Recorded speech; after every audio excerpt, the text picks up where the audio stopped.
Bienvenue dans Décoloniser, le podcast consacré à l'actualité antiraciste. Mon nom est Malika Salin et je vous retrouve chaque semaine pour aborder une question en lien avec le racisme.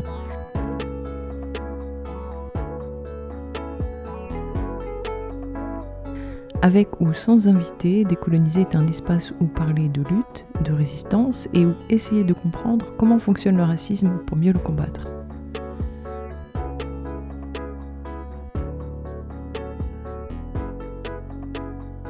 Dans le dernier épisode, on s'est intéressé aux questions de justice et on a essayé de comprendre comment en France on peut se retrouver avec le sentiment d'avoir une justice qui pratique le deux poids deux mesures.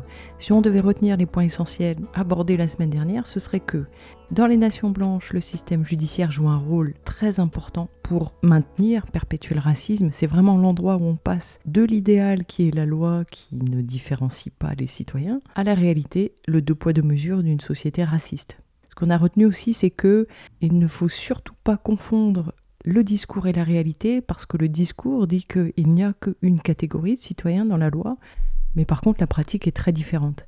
Et cette pratique, elle ne fait que perpétuer ce qui existe depuis très longtemps, en vérité depuis le moment de notre rencontre, c'est-à-dire de la rencontre de ce monde qui s'est appelé monde blanc et du monde des non-blancs.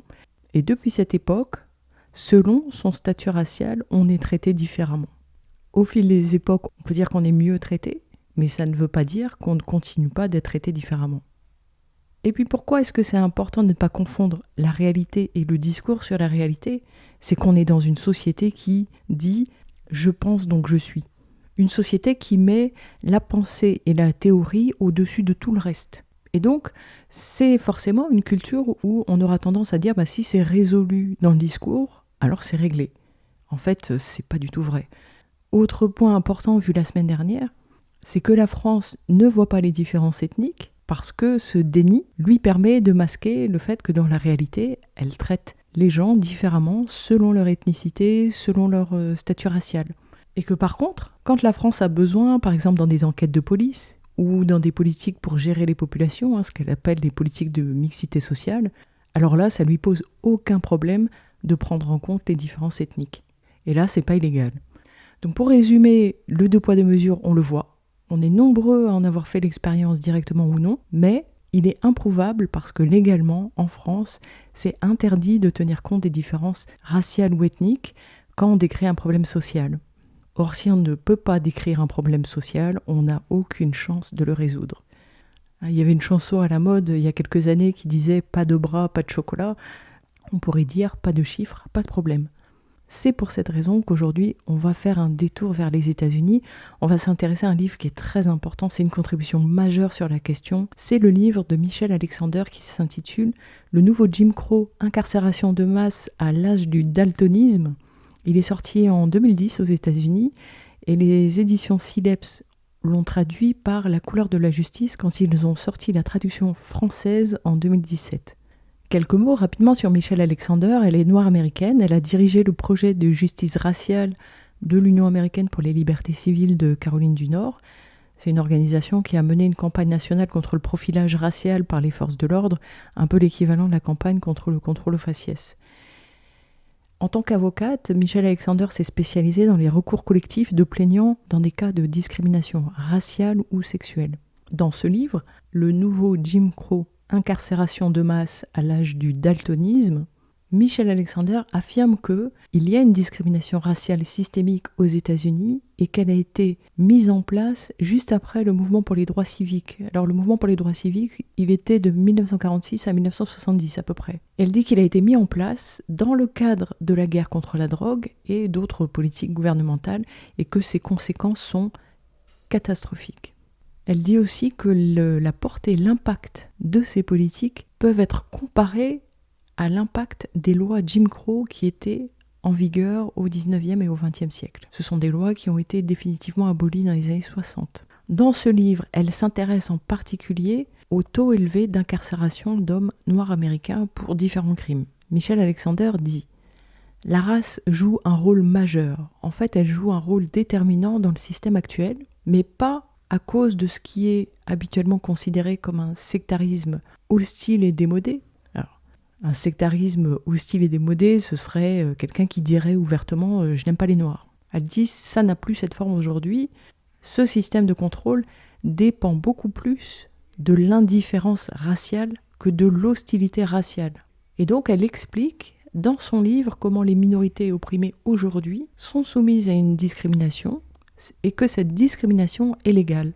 Elle s'applique dans le domaine de l'emploi, du logement, des avantages sociaux, de justice. Et en ça, Michel Alexander nous dit que cette discrimination rappelle la discrimination subie par les parents, les grands-parents et les arrière-grands-parents.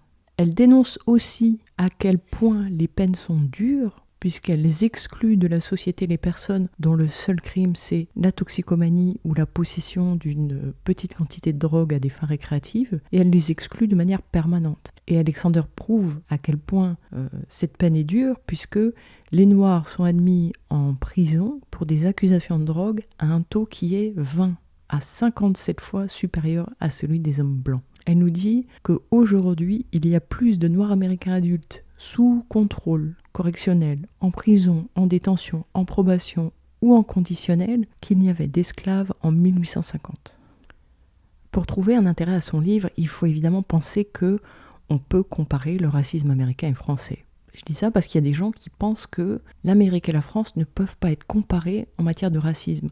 En fait, ces gens-là font une erreur, c'est qu'ils confondent le problème avec le discours qu'on a sur le problème. Le racisme américain et le racisme français se ressemblent, simplement les Américains le décrivent en nommant les différences ethniques et raciales, alors que les Français le décrivent sans nommer les différences ethniques et raciales. C'est la seule différence. Ce livre a été un best-seller, il continue de l'être.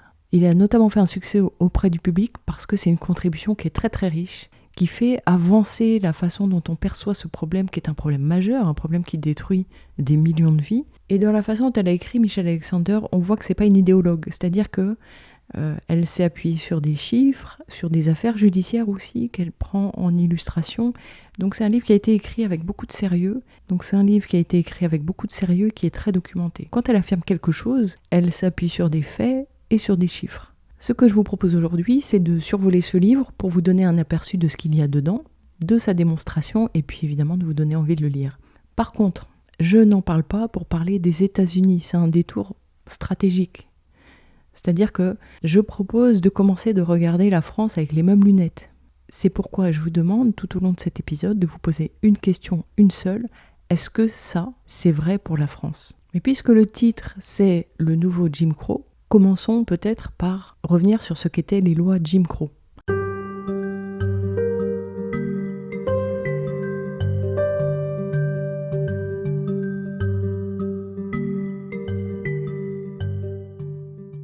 Elles ont rendu la ségrégation légale. Elles ont existé à peu près depuis l'abolition jusqu'au milieu des années 60. Elles ont organisé la ségrégation. Elles ont organisé l'inégalité des droits pour empêcher les Noirs de voter, d'aller à l'école, de travailler, de circuler librement, d'habiter où ils le voulaient, de vivre en famille aussi, puisque leurs enfants pouvaient être enlevés pour être mis au travail. Et si jamais les gens enfreignaient ces lois, ils pouvaient être arrêtés, sanctionnés, enfermés ou même tués, mais tués sans aucune autre forme de procès. Et dans le système juridique, il y avait plein d'obstacles qui avaient été mis en place vis-à-vis des citoyens noirs. Par exemple, il y avait beaucoup d'anciens soldats confédérés qui travaillaient comme policiers et comme juges. Or, les anciens soldats confédérés haïssaient les Noirs. Mais les placer à ces endroits stratégiques faisait que c'était très difficile pour les Noirs américains de gagner des procès. Ça les obligeait à se soumettre au code noir. Un ancien encore en vie a raconté qu'à l'époque des lois Jim Crow, il existait un code connu des Noirs seuls qui voyageaient. C'était une sorte de liste d'adresses où les gens pouvaient trouver un lit pour la nuit. Pourquoi ?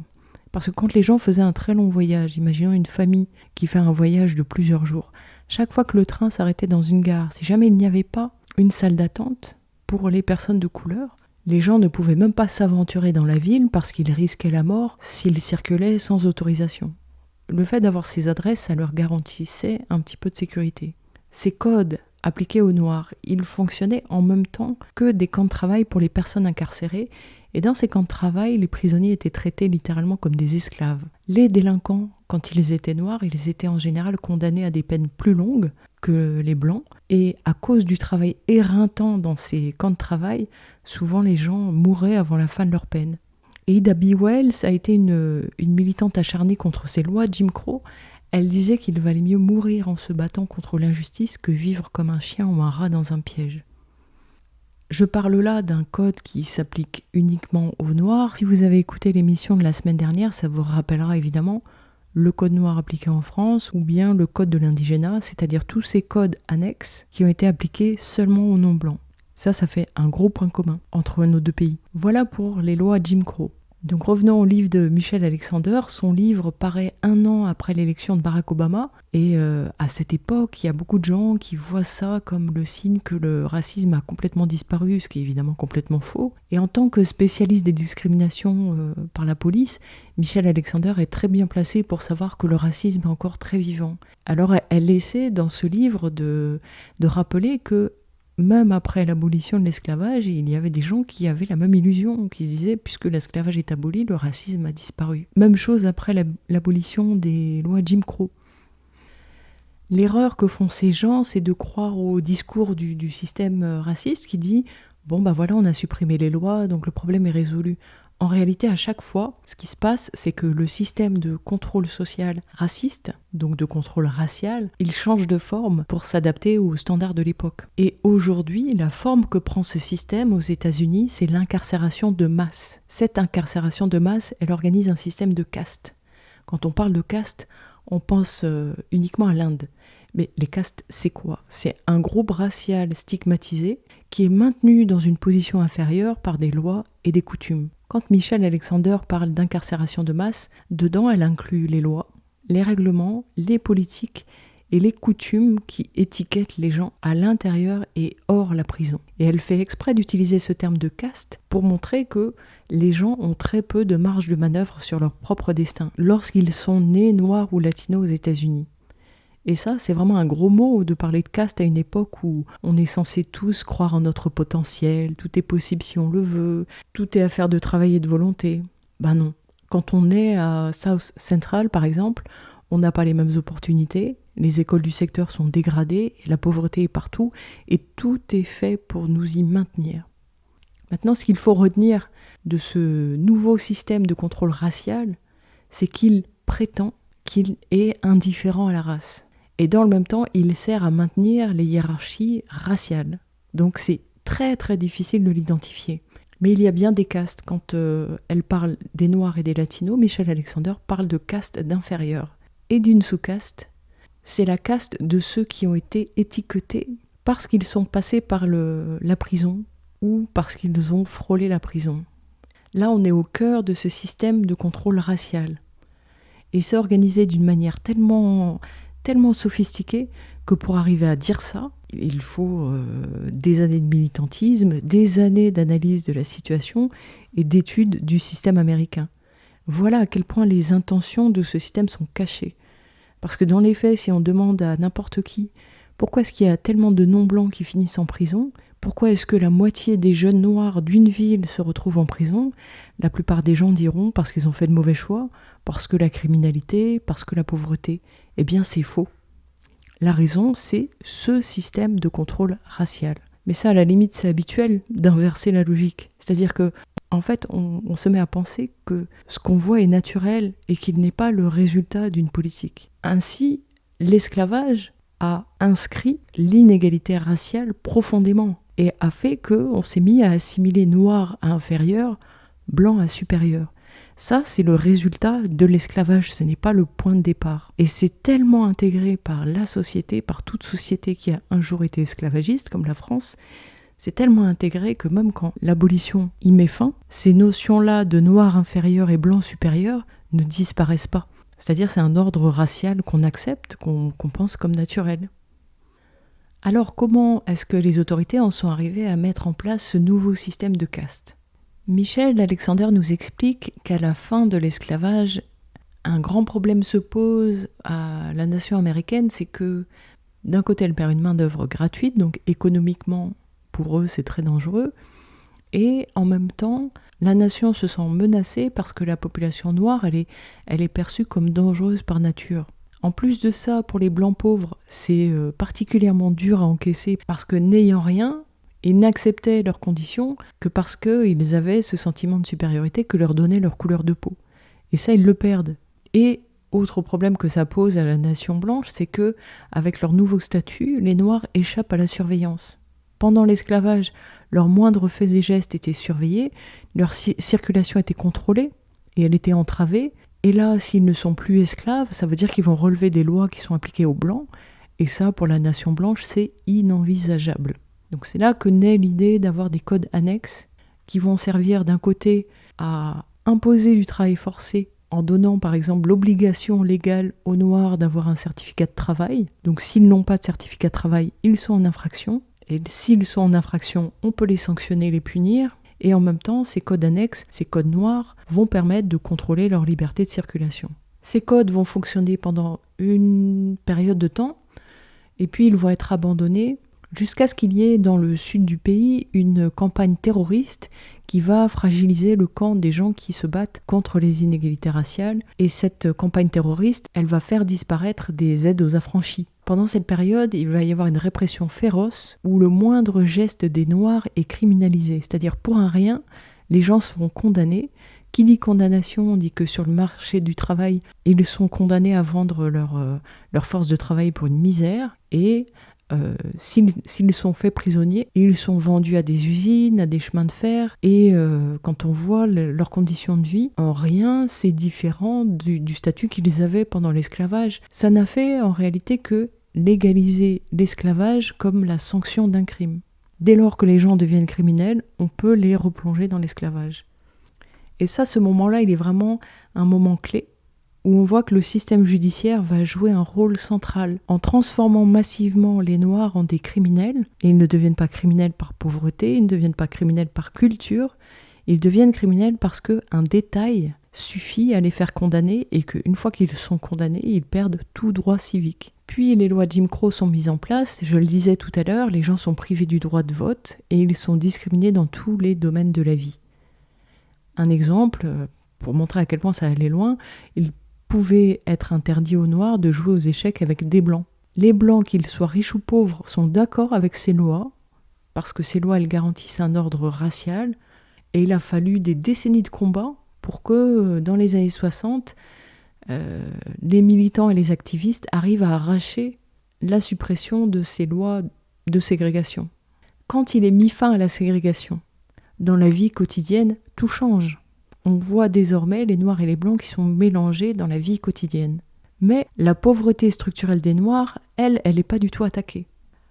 Donc cette revendication va la voir apparaître au cœur du combat. On le retrouve dans les discours des militants de l'époque.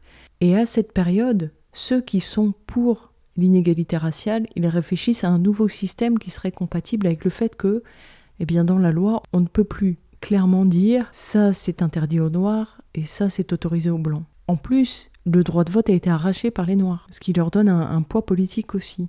Et c'est exactement à cette période que va apparaître le slogan « La loi et l'ordre ». Et dans quelles circonstances est-ce qu'il va être utilisé ? Par exemple, quand des militants contre le racisme sont présentés comme des agents du désordre. Quand ces militants font des appels à la désobéissance civile, les partisans de la loi et l'ordre disent « cela ne respecte pas la loi, ce sont des délinquants ».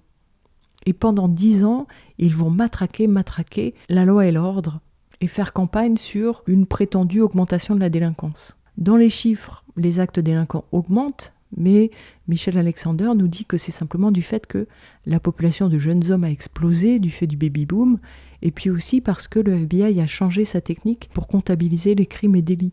Donc ce n'est pas le fait que les Noirs aient plus de droits qui fait augmenter la délinquance, or c'est ce qu'affirment les partisans de la loi et l'ordre. À 2 reprises dans les années 60, des émeutes explosent, notamment après l'assassinat de Martin Luther King, et les conservateurs, encore une fois, disent « c'est de la délinquance, voilà ce que entraîne l'accès aux droits civiques ». Leur chance, ça va être que dans certains quartiers, il va y avoir des Noirs qui vont faire campagne contre la criminalité galopante. Et donc forcément, eux, ils vont être très appréciés des conservateurs. Et là vont naître des campagnes pour la tolérance zéro contre le crime. Dans ces campagnes, ils ne parlent jamais de race, mais ils assimilent à des crimes la violence des ghettos, les crimes classiques et les luttes antiracistes. Et ces campagnes-là de tolérance zéro contre le crime, elles vont faire beaucoup de succès auprès des classes ouvrières blanches. Nixon, qui est à la tête du pays à cette période-là, lui, c'est un président qui affirme, dans tout problème, il y a un problème causé par les Noirs. Et il faut qu'on exploite le sentiment anti-noir sans avoir l'air de le faire pour réussir à réunir les Blancs pauvres et les Blancs aisés dans le même ressentiment face à l'avancée des droits des Noirs. C'est à ce moment-là qu'ils vont mettre en place un discours anti-noir codé. Tout ça pour créer un espace politique complètement polarisé racialement, c'est-à-dire deux camps qui s'opposent sur ces questions raciales. Et ces conservateurs racistes, pour eux, c'est clair et net, la délinquance ne vient pas de la pauvreté, mais elle vient de la culture. Et la criminalité urbaine, la drogue et la délinquance, ce sont des conséquences de l'assistanat. C'est à cette période-là que va naître l'image des Noirs assistés et de leurs enfants qui seraient dangereux par nature. Et avec ce discours, avec ces campagnes, ils essaient de séduire les Blancs pauvres, parce que les Blancs pauvres sont ceux qui ont le plus, alors entre guillemets, souffert de l'avancée des droits des Noirs, parce que leur privilège est complètement mis en danger. Ils se retrouvent dans les mêmes jobs, dans des quartiers voisins. Ils ont l'impression qu'être blanc, ça ne les protège plus. Pour montrer à quel point ces campagnes étaient populaires, en 1968, 81% des sondés affirment que le problème dans ce pays, c'est que la loi et l'ordre ne règnent plus, et ça, c'est la faute aux Noirs et aux communistes. Ce que ce travail politique a permis d'obtenir, c'est que aux élections de 1968, les électeurs ne votent plus sur un critère de classe. Par exemple, un vote ouvrier, pendant longtemps, il y a eu un vote de classe. Désormais, ils votent pour leurs intérêts de race. Et partout, ce langage codé, c'est ce sentiment de race que les présidents successifs vont essayer de venir flatter. Ainsi, quand Ronald Reagan fait campagne pour devenir président, il radote l'histoire d'une femme noire du ghetto, fraudeuse aux allocations, qui a 80 noms d'emprunt. Et le projet que Ronald Reagan présente pendant sa campagne, c'est, dit-il, de lutter contre la délinquance. Sauf que quand il est élu, il ne peut pas réellement combattre la délinquance, puisque ça ne relève pas de lui, mais ça relève des États et des gouvernements locaux. Et c'est sous Ronald Reagan que va naître la guerre contre la drogue. Au moment où il arrive au pouvoir, il y a seulement 2% des Américains qui considèrent que dans le pays, le problème c'est la drogue. Que va faire Ronald Reagan ? Il va faire exploser le budget des agences fédérales de maintien de l'ordre. Alors je vais donner quelques chiffres. Les fonds alloués au ministère de la Défense pour la lutte contre la drogue vont passer de 33 millions à 1,42 milliard. Les fonds à l'administration de lutte contre la drogue vont passer de 86 millions à 1,04 milliard. Les fonds du FBI pour la lutte contre la drogue de 38 millions à 181 millions. Et en parallèle, les fonds pour le soin aux consommateurs de drogue, la prévention, l'éducation contre la drogue, ces fonds-là sont complètement asséchés. Si on ne prend que l'argent qui était donné au ministère de l'Éducation pour faire la prévention, ça va passer de 14 millions à 3 millions. Donc 3 millions pour l'éducation nationale pour prévenir la consommation de drogue des jeunes et 1,42 milliard au ministère de la Défense pour lutter contre la drogue. Puis le gouvernement va lancer une campagne dans les médias qui va faire la promotion de la guerre contre la drogue. Une campagne complètement sensationnaliste où on voit un quartier défavorisé, forcément un quartier noir.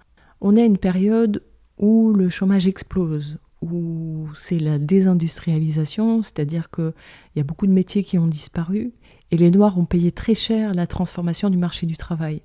Ils ont perdu leur job en usine, mais ils n'ont pas forcément accédé aux nouveaux emplois. Et comme il y a moins de travail, vendre du crack, ça devient un moyen de survie pour certains. Sachant que le crack, c'est la drogue du pauvre. C'est une drogue qui est très peu chère. Et comme la frustration liée au chômage, le crack va faire des ravages. Mais la cocaïne aussi. Simplement, la cocaïne est consommée plutôt par les Blancs. Eh bien, ce gouvernement va lancer une campagne dans les médias qui fait la promotion de la guerre contre la drogue, une campagne hyper sensationnaliste qui se passe dans un quartier défavorisé où circule le crack. Parce que l'administration de Reagan va beaucoup s'appuyer sur les médias dans sa stratégie. Elle veut que ce problème apparaisse en une de l'actualité. Et ça va payer, puisque après la guerre du Vietnam, la guerre contre la drogue va devenir le deuxième sujet le plus chaud. Et c'est là qu'on voit apparaître des figures médiatiques telles que la à crack, les bébés du crack, les princesses des allocs, etc.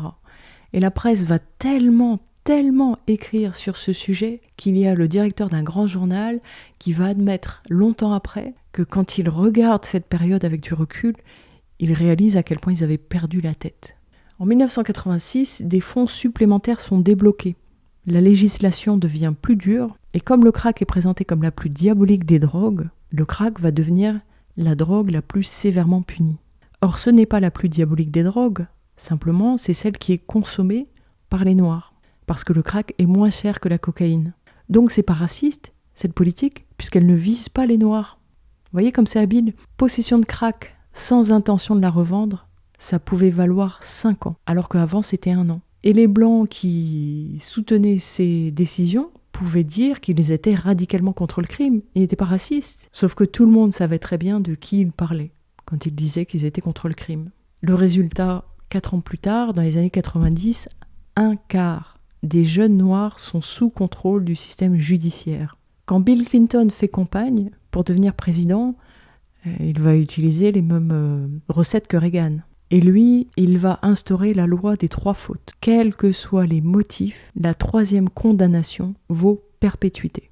Et c'est sous le gouvernement de Clinton que le nombre de détenus explose, c'est du jamais vu. Je me permets une petite parenthèse. Bill Clinton, c'est un peu un précurseur des Justin Trudeau, Emmanuel Macron, Barack Obama. Il a beaucoup travaillé son image de type cool, souriant, qui aime la musique, qui a des conquêtes. Et il y a beaucoup d'humoristes noirs américains qui le présentent comme le plus noir des présidents. C'est dire si le divertissement est quand même une machine à décérébrer. Parce qu'il a été l'un des premiers à travailler son image de type cool pour qu'on ne regarde pas attentivement ce qu'il est en train de mettre en place comme politique derrière, qui sont radicalement négrophobes. Mais Bill Clinton va aller encore plus loin et va aussi imposer des conditions strictes aux personnes qui bénéficient de l'aide sociale. Et ça va avoir des conséquences désastreuses sur les familles et donc sur des enfants. Et tout l'argent qu'il va économiser sur l'aide sociale va aller à la construction de prisons. Une condamnation pour drogue vaut coupure des allocations et expulsion du HLM. Tout ça pour séduire les blancs pauvres qui adorent. Voilà la politique de ce pédophile de Bill Clinton, politique qui s'est appliquée à 90% aux Noirs et aux Latinos, sans que rien dans les mots, dans les lois, dans les règlements ne révèle un motif raciste. Et c'est ça le nouveau Jim Crow. Moi j'ai la quarantaine, ma génération a grandi avec la télé inondée de séries américaines où les héros sont des flics. Il y avait même une série qui était intitulée « La loi et l'ordre ». Eh bien tout ce qu'on a vu dans ces séries c'est de la propagande. Le système judiciaire américain n'est pas un lieu de droit. Dans ce système, il y a la pression. Les gens comparaissent sans avocat et ils encourent des peines qui sont tellement lourdes que pour y échapper, les gens vont avouer des crimes qu'ils n'ont pas commis. Dans ce système, les enfants sont jugés comme des adultes. Et là-dedans, la guerre contre la drogue va fournir une part très importante des prisonniers. 31 millions de personnes arrêtées depuis les années 80. Pour comprendre comment ça fonctionne, il faut avoir en tête 2 choses importantes. Cette guerre contre la drogue ne vise pas les têtes de réseau et donc elle ne touche pas les dealers, les gros dealers. Et deuxième point, cette guerre contre la drogue, elle ne s'intéresse pas aux drogues dures. Donc c'est un système qui est hyper punitif envers les consommateurs de marijuana. Voilà comment il fonctionne. La police, qui est la première à intervenir, elle n'a pas de compte à rendre sur comment elle procède. Et on lui donne le droit de faire beaucoup de choses. Elle peut par exemple faire appel à des informateurs anonymes, et c'est très pratique ça quand on veut inventer n'importe quoi. Elle peut passer en hélicoptère au-dessus de maisons sans mandat, elle peut confisquer de l'argent, elle peut confisquer des logements ou des biens sur la base d'allégations non vérifiées. Elle peut fouiller n'importe qui en demandant le consentement, mais qui oserait dire non à un policier ? Et elle peut pratiquer les arrêts prétextes. Alors l'arrêt prétexte, c'est ce qui est arrivé à Sandra Bland. Paix à son âme, le flic a trouvé un prétexte routier pour intervenir. Ensuite, il a fait escalader les choses et elle est morte, probablement assassinée dans sa cellule. Et aucun crime n'a été commis officiellement. Tout ça parce que Sandra Bland avait osé demander pourquoi le policier l'arrêtait. C'est bien la preuve que ce pseudo-consentement est une blague. La plupart du temps, quand les gens sont fouillés, ils sortent humiliés ou choqués. Mais il faut savoir que la majorité des gens sortent innocents de ces fouilles, alors que c'est censé cibler des délinquants. Donc on voit que c'est vraiment de la pêche au gros qui donne, 1 à 2% de résultats. Malgré ces très faibles résultats, le nombre d'arrestations pour vente ou usage de drogue a triplé en 25 ans. Quand on voit cette société américaine qui est ultra violente, où il y a des meurtres, des braquages, des tueries, du grand banditisme, on se demande pourquoi est-ce que la drogue resterait une priorité policière. Et c'est d'ailleurs ce que disaient les policiers locaux. On a autre chose à faire. Quand Reagan leur a présenté sa politique de guerre contre la drogue, eux n'étaient pas intéressés en fait. Ils avaient déjà des affaires lourdes à gérer et ils ne voulaient pas utiliser leurs moyens pour la lutte contre la drogue. Alors l'administration Reagan a eu l'idée de créer un fonds spécial et chaque fois qu'une police locale participe à la guerre contre la drogue, elle reçoit de l'argent. Ça a fait exploser le nombre de brigades des stupéfiants. Le gouvernement fédéral a aussi proposé des formations gratuites, de l'équipement, des tas d'armes à feu et des gadgets, des avions, des casques, des lance-grenades, des lunettes infrarouges. Ils ont reçu un soutien technique aussi et ça a complètement changé la donne. C'est à cette période que se sont étendues les unités SWAT paramilitaires, sachant qu'au début, les SWAT, leur travail, c'était les prises d'otages, les évasions et les détournements. Maintenant, eux perquisitionnent, des fois pour trouver simplement quelques grammes de shit. On les connaît bien, les SWAT, parce qu'ils sont très valorisés dans les séries américaines. Ils explosent la porte, ils débarquent surarmés chez les gens en pleine nuit en lançant des grenades, en hurlant comme des tarés, en pointant leurs mitraillettes sur des gens. Un peu comme dans l'état d'urgence. Et ça, la population, elle n'est pas forcément au courant qu'il y a eu de l'argent, c'est-à-dire des moyens incitatifs derrière les nouvelles politiques contre la drogue. Ils croient que quand il y a des arrestations, c'est le résultat d'un vrai problème, d'un problème réel et grave. La vérité, c'est qu'à chaque arrestation, la ville récolte une somme d'argent. C'est un genre d'intéressement au résultat.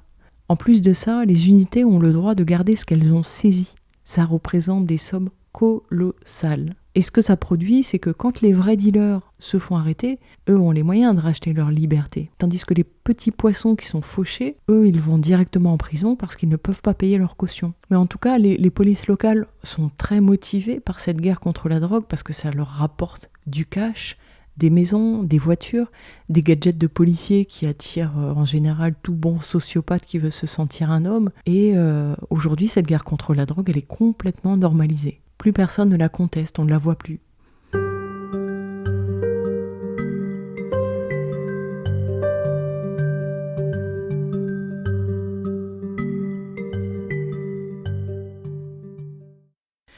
Donc ça, c'est la partie qui relève de la police. Après l'arrestation, qu'est-ce qui se passe ? Eh bien, souvent pour les gens, c'est le coup de pression. D'abord parce qu'ils se retrouvent généralement sans avocat, soit parce qu'ils n'ont pas d'argent, soit parce que le système des commis d'office ne marche pas très bien.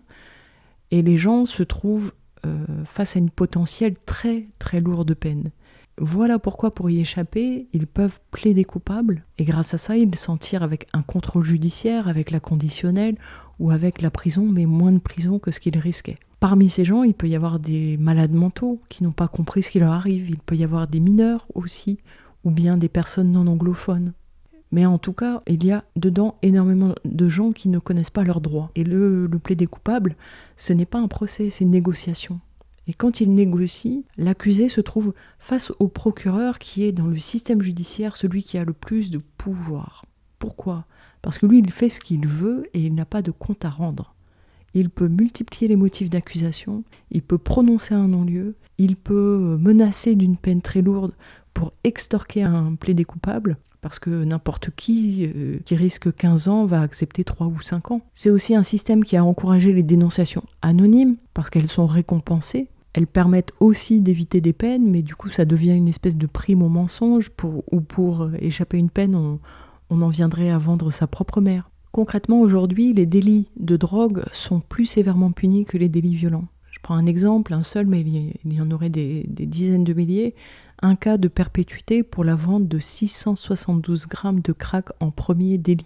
Un autre, une personne qui prend 50 ans pour le vol de cassettes vidéo avec la règle des 3 fautes. Règle des 3 fautes qu'on atteint parfois en une fois. Ainsi, Weldon Angelos, qui a été condamné à la perpétuité parce qu'il a vendu 3 fois de la marijuana et qu'on a trouvé une arme chez lui. Par rapport à cette règle de la perpétuité à la 3e peine, Michel Alexander nous raconte qu'il y a quelques juges qui ont dénoncé la situation dans laquelle les mettait cette loi. Certains même ont démissionné parce qu'ils ne supportaient pas la cruauté de devoir délivrer des peines aussi lourdes pour des délits. Ainsi, on voit bien que si la criminalité a explosé, si le nombre de prisonniers est tellement important, c'est le résultat direct de ces politiques. Mais que les peines soient courtes ou longues, ça importe peu. L'objectif de ce système, c'est de marquer les individus. Pourquoi ? Parce que quand on a déjà été condamné, on est davantage contrôlé, on peut avoir un contrôle judiciaire. Tout ça, ça augmente les risques d'être à nouveau arrêté. Ensuite, on a complètement perdu ses droits et on doit effectuer des démarches qui, si on les loupe, peuvent nous valoir d'être arrêtés. Aujourd'hui, 35% des personnes qui sont envoyées en prison le sont pour violation des règles de la conditionnelle. Ensuite, quand une personne est marquée parce qu'elle est passée par le système judiciaire, tout devient plus difficile. La recherche d'emploi, il y a des métiers qui sont interdits aux félons, donc le risque de tomber dans l'illégal à nouveau augmente. La guerre contre la drogue, c'est aussi le fait que pour les Noirs et pour les non-blancs en général, il y a des techniques de police qui sont utilisées qui ne sont pas appliquées aux blancs. Or, la majorité aux États-Unis des consommateurs et des dealers sont blancs, mais les Noirs sont arrêtés de manière disproportionnée. Par exemple, les quartiers noirs sont les lieux de tous les contrôles. Contrairement aux idées reçues, Michel Alexander nous dit « Les blancs vendent aux blancs, les étudiants vendent aux étudiants, les white trash vendent aux white trash et les noirs vendent aux noirs. » Mais la police, elle ne fait pas de descente dans les soirées étudiantes, elle ne fait pas de descente chez les white trash. Pourquoi ? Un procureur a admis que c'est parce que quand la police descend dans le ghetto, elle est sûre qu'elle ne va pas se faire embêter par quelqu'un qui a un pouvoir politique. Et comme la population est ségrégée racialement, c'est très facile de cibler le quartier noir. Après, les non-blancs, contrôlés dans les quartiers blancs, sont quand même salement traités. Mais la différence, c'est la fréquence des contrôles dans les quartiers noirs, qui fait qu'il y a une véritable routine qui se met en place, et quiconque n'y a jamais assisté va trouver cette routine hallucinante, parce qu'elle ne s'appliquerait jamais à une autre catégorie de population. Exemple avec le stop and frisk, toute personne qui est approchée par un policier doit cesser tout mouvement, se mettre en position de fouille, main sur la voiture de police, jambes écartées pour éviter l'escalade, et ce, même si le policier a déjà fait le même contrôle le jour même plusieurs fois. Et la police justifie ça en disant que la criminalité serait plus forte dans ces quartiers, mais d'une, ce n'est pas prouvé. Ensuite, l'activité de drogue n'est pas plus forte dans les rues de ces quartiers que dans les résidences. Et la cocaïne et la méthamphétamine est autant vendue dans les communautés blanches que le crack est vendu dans les communautés noires. Tout ça tient parce que il y a un système qui ne dit pas par écrit que les noirs seront plus contrôlés et plus sévèrement accusés, plus lourdement condamnés. S'il ne le dit pas, alors on considère que ce n'est pas raciste. Et si le policier qui applique ces politiques n'est pas raciste, alors ce n'est pas raciste. Ce qui est fait, si c'était écrit dans les textes, la majorité de la population s'y opposerait, parce que les standards de l'Amérique ont évolué. C'est pour cette raison que, pour justifier que les Noirs soient plus incarcérés que les Blancs, il faut développer un discours pour convaincre que cette population est plus criminelle. Mais la vérité, c'est qu'il n'y a aucun lien entre criminalité et incarcération de masse des Noirs. La criminalité est stable, l'incarcération est en hausse. L'incarcération de masse est le résultat de la guerre contre la drogue. Et il n'y a pas que les prisonniers à se retrouver dans la fameuse sous-caste. C'est aussi les gens qui sont en conditionnel ou sous contrôle judiciaire, ce sont aussi les anciens prisonniers. Et cette sous-caste, elle est créée sur critères raciaux, mais on ne peut même pas démontrer qu'elle est créée sous critères raciaux. Tout ça, c'est possible parce que pour le grand public, le consommateur de drogue, il est noir, il est délinquant et il est dealer. Une étude a été faite qui a démontré que plus un prévenu se rapproche du stéréotype du délinquant noir, plus sa peau est sombre, plus les jurés ou les magistrats vont le condamner lourdement. Et à l'inverse, plus sa peau est claire, moins il sera condamné. Alors bien évidemment, de nombreuses personnes ou des organisations ont essayé de stopper ce désastre par des actions en justice, par des recours, des rapports, etc. Soit il y avait des garde-fous qui empêchaient de faire reconnaître la discrimination, soit une jurisprudence verrouillait définitivement toute chance de faire reconnaître qu'il y avait un biais raciste. Et de ça, Michel Alexander donne énormément d'exemples dans son livre. Elle dit par exemple que, à moins qu'on ait réussi à démontrer l'intention raciste du magistrat ou du policier pour que soit admis le motif raciste, dans les faits, on ne pourra jamais démontrer le caractère raciste de ces politiques. Or, elles sont racistes parce que, par exemple, dans les assassinats de blancs, dans 70% des cas quand l'auteur est noir, la peine de mort est requise, alors que ça n'arrive que dans 19% des cas quand il est blanc. Une autre étude a montré que les négociations de peine étaient beaucoup plus favorables aux Blancs à situation égale.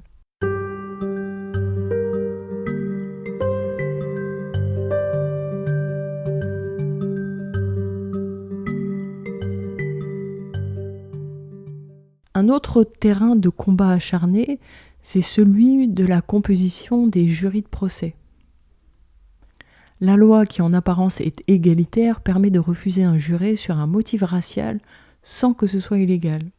Or, évidemment que lorsqu'un noir est jugé, on va chercher à exclure tout noir du jury qui va prendre la décision. Tout ça, c'est pour introduire un biais. Et puis les jurés sont piochés dans les listes électorales. Donc quand les gens sont privés du droit de vote, ils sont aussi privés du droit de participer à un jury lors d'un procès. Donc c'est aussi, cet endroit du vote, il est aussi stratégiquement très important. Il y a un enjeu politique majeur. Est-ce qu'on pourrait en dire autant de la France ? Parce que les jurés sont sélectionnés sur les listes électorales, listes dont les Noirs sont soit privés dès la première condamnation, soit rayés. Et cette question du vote aux États-Unis, du vote des Noirs, elle est hyper sensible. Parce que en rayant les Noirs des listes électorales, le pays se donne toutes les chances d'avoir des jurys 100% blancs. C'est pourquoi c'est tellement important d'avoir un travail politique qui développe une vision globale d'une situation. Majoritairement exclus des listes électorales, à une période où il y a tellement de risques pour eux de se retrouver pris dans le système judiciaire, certains Noirs surmontent tous ces obstacles et sont quand même appelés comme jurés. Eh bien, il y a une procédure de récusation péremptoire qui permet d'éliminer les gens sur la base de préjugés, de stéréotypes ou d'intuitions. Tout ce qu'il faut, c'est ne pas dire que le motif est racial. Alors en France, c'est encore plus simple, il n'y a même pas de motif à avancer. Mais aux États-Unis, une des parties peut dire tel juré habite le même quartier que le prévenu, même si ce quartier est immense, ce ne sera pas considéré comme raciste. Il peut dire qu'il n'est pas assez instruit, qu'il est trop pauvre, ce ne sera pas considéré comme raciste. Que sa coiffure ne lui va pas, ça ne sera pas considéré comme raciste. Cette incarcération de masse, elle fonctionne parce que le présupposé de départ, c'est que la drogue est le pire des crimes et que quand il est commis par un noir ou un latino dans les centres-villes, c'est beaucoup plus grave. Une fois qu'on a fait admettre cette idée, tout est possible derrière. Après l'assassinat de Mamadou Diallo, paix à son âme, il était mort, il avait été suivi par les policiers, il avait voulu sortir ses papiers et il l'avait abattu de plusieurs balles. Et après son décès dans des conditions scandaleuses, des études ont été menées et il a été démontré que les fouilles de la police new-yorkaise concernaient 9% de blancs, 85% de noirs. Alors, une fois que les gens ont été étiquetés criminels, leur vie se retrouve totalement en suspens. C'est-à-dire qu'à tout moment, ils peuvent être arrêtés et toute arrestation est potentiellement violente. En plus de ça, il y a tout un tas de lieux où les repris de justice ne sont pas les bienvenus. Dans l'aide sociale, la recherche d'emploi, les demandes de licence et les contrats de location. Le résultat, c'est qu'un plaidé coupable décidé sans avocat un jour pour éviter le pire peut transformer la vie d'une personne en enfer définitivement parce que la personne devient un repris de justice et que le stigmate est énorme. D'abord, je le disais, parce que les gens perdent le droit de voter et accessoirement de devenir jurés. Mais repris de justice, c'est une peine à vie, c'est un stigmate extrêmement lourd. Certains perdront la garde de leurs enfants, par exemple.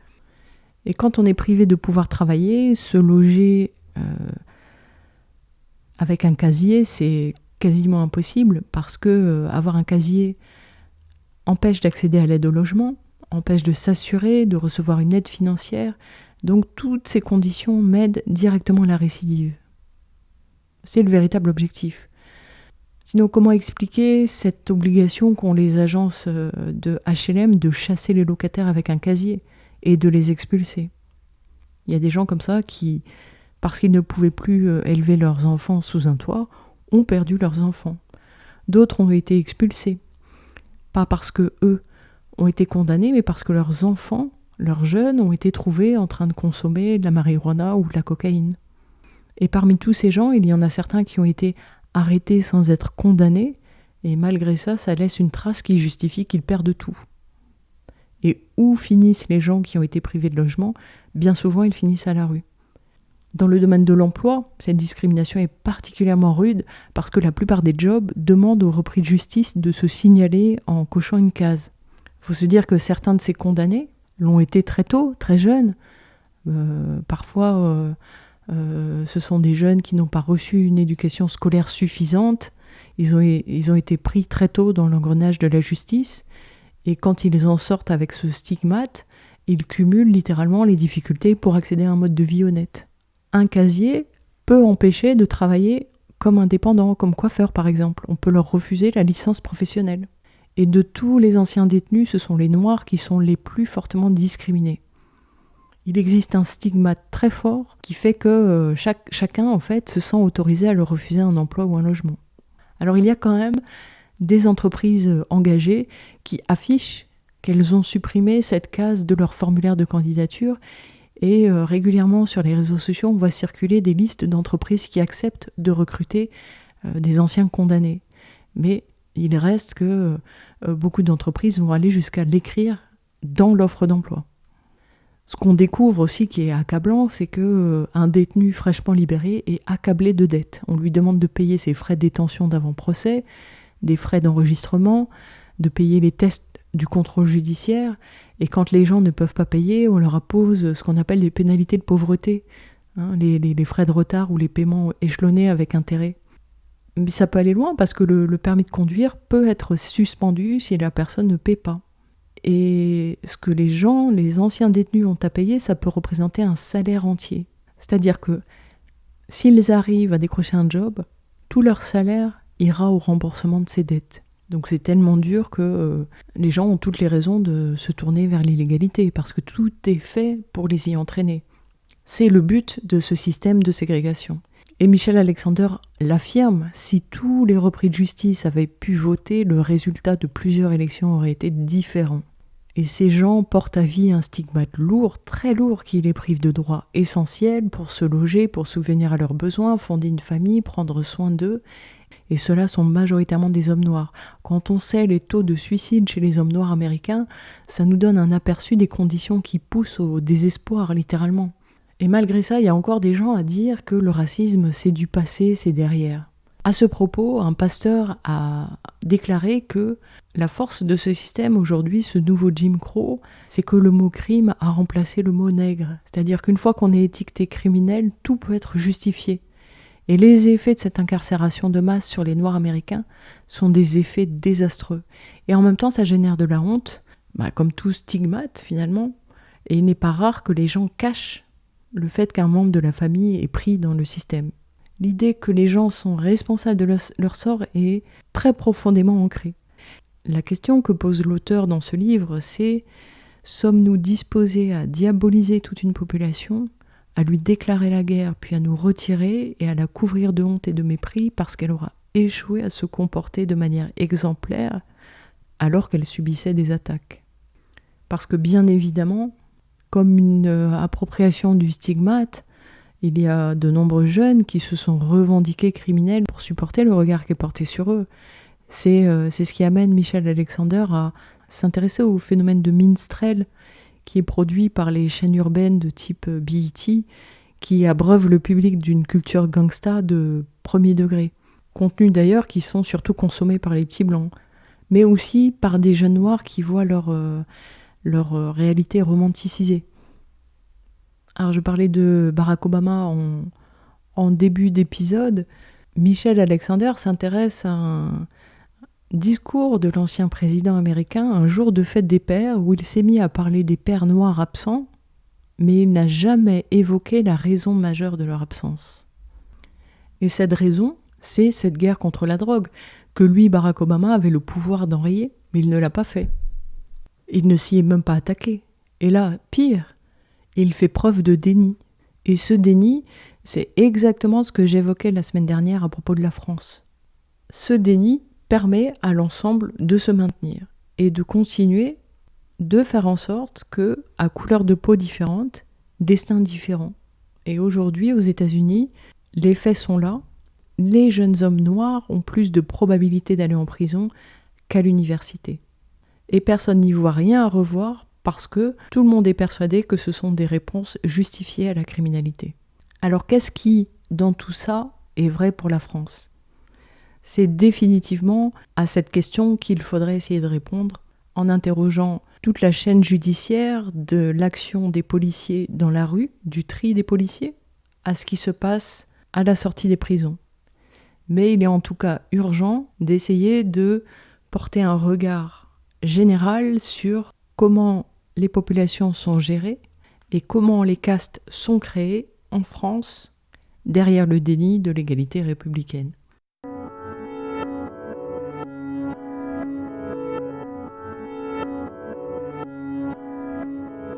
J'espère que vous avez passé un agréable moment. Si vous souhaitez réagir à l'émission, vous pouvez commenter sur la page Facebook Décoloniser ou sur Twitter à Décoloniser1.